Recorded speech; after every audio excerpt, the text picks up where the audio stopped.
Իրավական պրոցեսին ակնհայտ քաղաքական, որը եղավ քաղաքական հրահանգից հետո,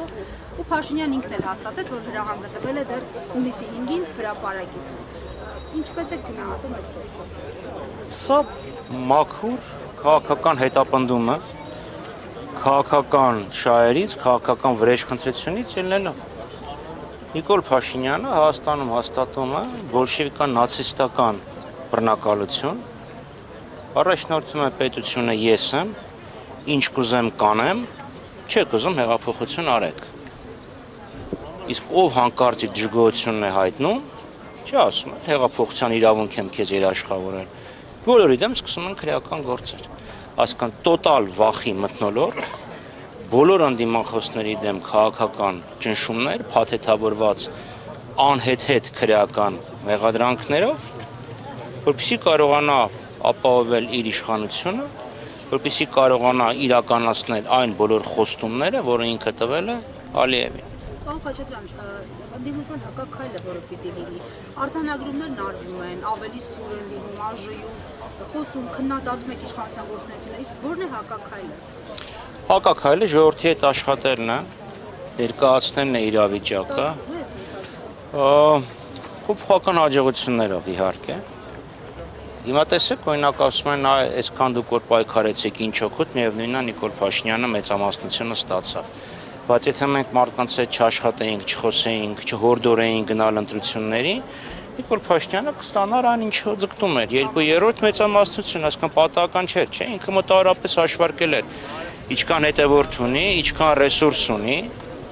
վարչական, ուժային եւ այլն, եկել մոտավորապես ինչ որ մի թվի, որը իր հաշվարկներով կլիներ 2/3-ը։ Բայց մարդկանց հետ աշխատեցինք եւ իրոք աննախադեպ մեծ մասնակցություն ունեցանք եւ ինքը նույնիսկ մասնակիցների 50%-ը չկարողացավ հավաքել։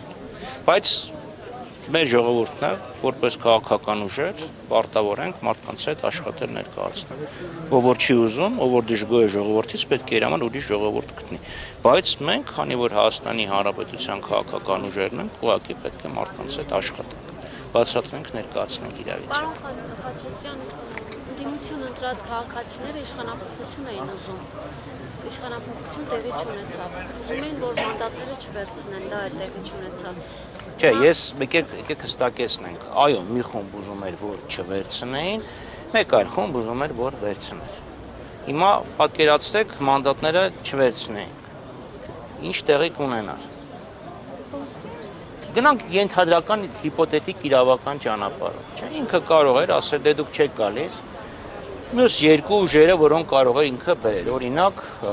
Արման Բաբաջանյան, Արամ Սարգսյան, ավելի լավ կլիներ վիճակը։ Կամ կլիներ մենակ ինքը, ասել վերջ ընտրություններ եղել են, ես իմ ձայները հավաքել եմ։ Դու չես կարող չօգտագործես երկրի թիվ 1 ամբիոնի ընձեռնած հնարավորությունները։ Չեն տալիս ձեզ խոսել ազատ արտահայտվել, օրինակ Լևոն Քոչարյանի ելույթից հետո սկսվեց, չէ՞ այս գործընթացը, այսինքն Նիկոլ Փաշինյանը ուղիղ ասում է, որ ձեզ թույլ չեմ տալիս, որ այդ տոնով եւ այդպես խոսեք ինձ։ Այսինքն եթե թիվ 1 ամբիոնը հնարավոր չէ օգտագործել քաղաքական հայտարարություններ անելու համար, այս դեպքում ես կարծում եմ, որ ֆրակցիայից որևէ պատգամավոր չի սպասում, որ իրեն թույլտվություն տան արտահայտվել։ Չկա նման բան, մենք հասկանում ենք իհարկե, որ ցանկացած խոսք կարող է բերել պատասխան քայլի, բայց դա մեր առաքելությունն է։ Տենց որ նստես մտածես Նիկոլ Փաշինյանը թույլ է տալիս, դառնում ես Նիկոլ Փաշինյանը։ Հարցը չէ, այլ դրանից հետո տեղի ունեցողն է։ Հասկանալի է, բայց եկեք ընդունենք, որ դա ինքը պլանավորել էր։ Ուղղակի հիմա ուզեց ներքին այդ մանր վրեժխնդրությունը ցույց տա, որ ասել եմ, անում եմ մի քանի ժամ հետո։ Ձեր կարծիքով 2021 թվականի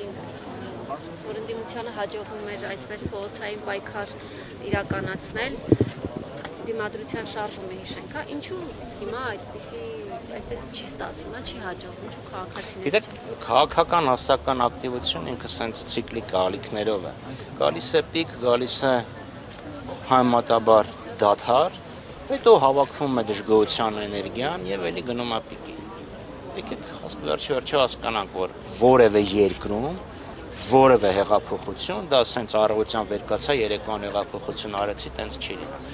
որ երկրի, որ ժամանակվա հեղափոխությունը ուզեք, սկսենք, չգիտեմ, Կրոնվելի ուզում եք Սպարտակի ապստամբությունից սկսենք, ուզում եք Կրոնվելի, ֆրանսիական հեղափոխություն, ռուսական հեղափոխություն։ Ինքը երկար տարիների խնդիր է, ձախողում, վերջ հաջողություն։ Տեսեք, Տիգրան ընդդիմությունը պնդում է, որ Նիկոլ Փաշինյանը պատրաստում է հանձնել Տիգրան։ Նիկոլ Փաշինյանը չի ժխտում։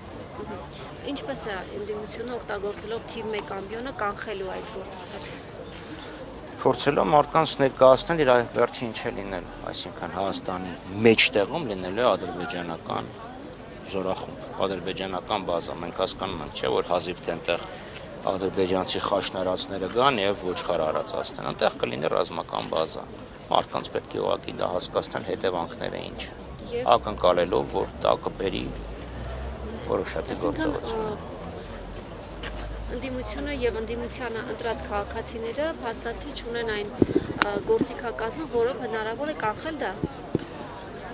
Գործիքակազմը, որը մենք ունենք, դա աշխատելն է խորհրդարանում եւ խորհրդարանից դուրս մարդկանց փորձելով մոբիլիզացնել։ Բայց հասկանում ենք իհարկե, որ այս վախի պայմաններում դա հեշտ խնդիր չի։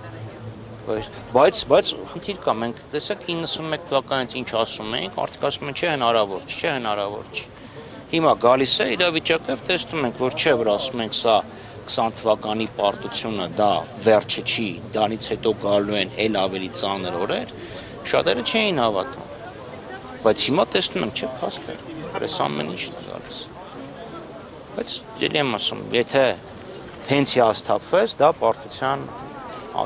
դեպի պարտություն տանող ամենակարճ ճանապարհն է։